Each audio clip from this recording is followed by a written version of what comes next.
بسم اللہ الرحمن الرحیم۔ السلام علیکم۔ تاریخ اسلام کا وہ شیر جن کے اسلام قبول کرنے سے مسلمانوں کے دلوں سے کافروں کا ڈر نکل گیا اور مسلمان کھلے عام دعوت دینے لگے۔ جی ہاں، آج رسول کریم صلی اللہ علیہ وآلہ وسلم کے رفیق چچا حضرت سیدنا حمزہ بن عبد المطلب کی بات کرنے والے ہیں۔ ایسے پیارے اور لاڈلے چچا جنہوں نے ایک دن وہ فرمائش کر دی جسے سوچتے ہوئے بھی صحابی ڈرتے تھے۔ سیدنا امیر حمزہ ایک دن رسول پاک سے عرض کرنے لگے، اے میرے پیارے بھتیجے، میں جبرائیل کو دیکھنا چاہتا ہوں۔ سیدنا حمزہ کی والدہ خالہ بنت وہب رسول اللہ صلی اللہ علیہ وآلہ وسلم کی والدہ حضرت آمنہ کی چچا زاد بہن تھی۔ حضرت حمزہ رضی اللہ تعالیٰ عنہ آپ صلی اللہ علیہ وآلہ وسلم کے رضائے پائی تھے، یعنی ابو الحال کے لونڈی صوبیہ رضی اللہ تعالیٰ عنہ نے دونوں کو دودھ پلایا تھا۔ حضرت حمزہ رضی اللہ تعالیٰ عنہ نبی اکرم صلی اللہ علیہ وآلہ وسلم سے 2 سال بڑے تھے۔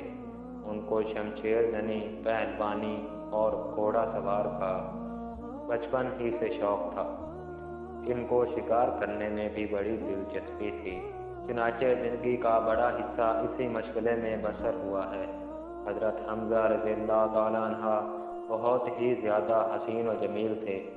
آپ رضی اللہ تعالیٰ عنہ بہت ہی دلیر اور بہادر تھے۔ اس کے علاوہ آپ رضی اللہ تعالیٰ عنہ کو شعر و شاعری کا بھی بہت شوق تھا۔ مکہ کے بھائی چارے میں آپ رضی اللہ تعالیٰ عنہ کو حضرت زید بن حارث رضی اللہ تعالیٰ عنہ کے بھائی قرار دیا گیا۔ ان کو حضرت زید سے اس قدر محبت ہو گئی تھی کہ وہ جب بھی غزوات میں تشریف لے جاتے تھے ان کو ہی ہر قسم کی وصیت کر جاتے تھے۔ حضرت حمزہ رضی اللہ تعالیٰ عنہ حضرت محمد صلی اللہ علیہ وآلہ وسلم سے بہت ہی زیادہ پیار کرتے تھے۔ دعوت توحید کی صدا مکے میں کافی مدت سے مکہ کی گھاٹیوں میں گونجتی رہی، تاہم حضرت حمزہ رضی اللہ تعالیٰ عنہ جیسے سپاہی کو اپنے کاموں اور شوق سے کہاں فرصت تھی۔ وہ شرک توحید کی باتوں پر غور کرتے تھے، لیکن خدا نے عجیب طرح سے ان کی رہنمائی کی۔ ایک روز حسب معمول شکار سے واپس آ رہے تھے کہ آپ کوہ صفا پر پہنچے تو ایک لونڈی نے کہا، ابو ہمارا، کاش تھوڑی دیر پہلے تم اپنے بھتیجے کا حال دیکھتے کہ وہ خانہ کعبہ میں اپنے مذہب کا بحث کر رہے ہیں کہ ابو جہل نے ان کو سخت گالیاں دی اور ان کو بہت ہی بری طرح سے تنگ کیا ہے۔ آپ صلی اللہ علیہ وآلہ وسلم نے ان کو کچھ جواب نہ دیا اور بے بسی کے ساتھ لوٹ گئے۔ یہ سنتے ہی امیر حمزہ رضی اللہ تعالیٰ عنہ کو جوش آ گیا۔ آپ رضی اللہ تعالیٰ عنہ بڑی تیزی کے ساتھ خانہ کعبہ کی طرف گئے۔ ان کا معمول تھا کہ شکار سے واپس آتے ہوئے کوئی راہ میں مل جاتا تو کھڑے ہو کر اس سے ضرور باتیں کرتے تھے، لیکن اس دن آپ رضی اللہ تعالیٰ عنہ بڑی تیزی کے ساتھ مکہ کی طرف جا رہے تھے، کسی کی طرف متوجہ ہوئے بغیر۔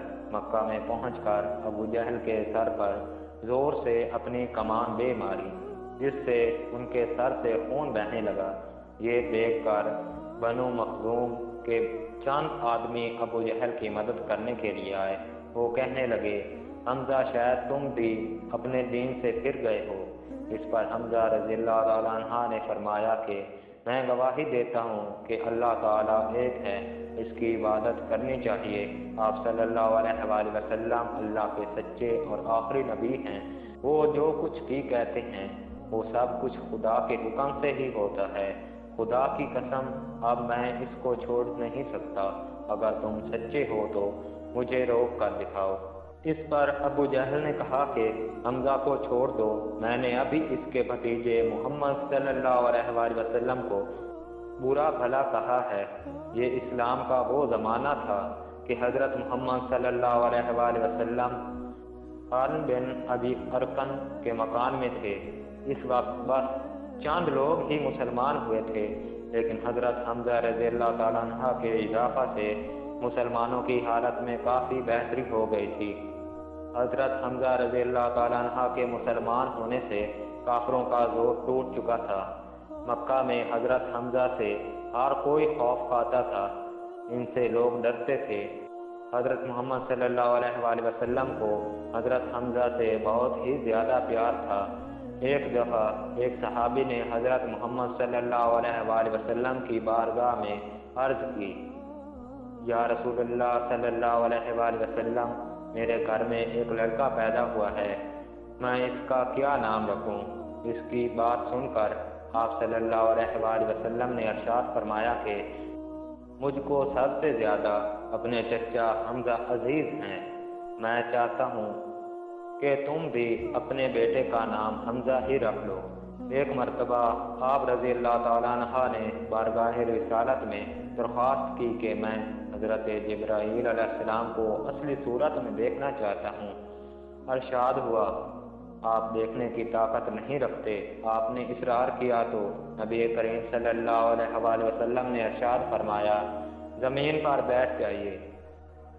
کچھ دیر بعد حضرت جبرائیل امین علیہ السلام حرم کعبہ میں نصب شدہ ایک لکڑی پر اترے تو سرور عالم صلی اللہ علیہ وآلہ وسلم نے ارشاد فرمایا، چچا جان نگاہ اٹھائیے اور دیکھیے۔ آپ نے جو ہی اپنی نگاہ اٹھائی تو دیکھا کہ حضرت جبرائیل علیہ السلام کے دونوں پاؤں سب زبرجد کے ہیں۔ بس اتنا ہی دیکھ پائے اور تاب نہ لا کر بے ہوش ہو گئے۔ رمضان المبارک 1 ہجری میں 30 سواروں کی قیادت کرتے ہوئے اسلامی لشکر کا سب سے پہلا علم آپ رضی اللہ تعالیٰ عنہ نے سنبھالا۔ اگرچہ لڑائی کی نوبت نہ آئی، لیکن تاریخ میں اسے سر حمزہ کے نام سے جانا جاتا ہے۔ 2 ہجری میں حق و باطل کا پہلا معرکہ میدان بدر میں پیش آیا تو آپ رضی اللہ تعالیٰ عنہ بڑے جوش اور جذبے کے ساتھ شریک ہوئے اور مشرکین کے کئی سورماؤں کو ٹھکانے لگایا۔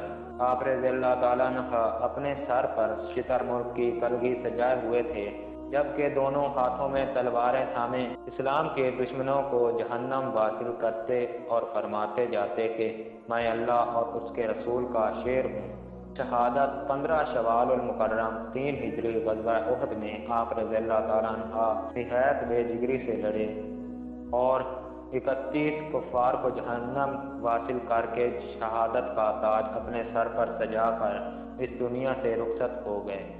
امیر حمزہ نے جنگ بدر میں چن چن کر مشرکین کے سرداروں کو برے طریقے سے قتل کیا تھا۔ یہی وجہ تھی کہ قریش مکہ مسلمانوں سے سب سے زیادہ امیر حمزہ رضی اللہ تعالیٰ عنہ کے خون کے پیاسے تھے۔ چنانچہ جنگ احد میں جبیر نے اپنے غلام کو، جس کا نام وحشی تھا، اپنے چچا کے انتقال کے لیے خاص طور پر تیار کیا تھا۔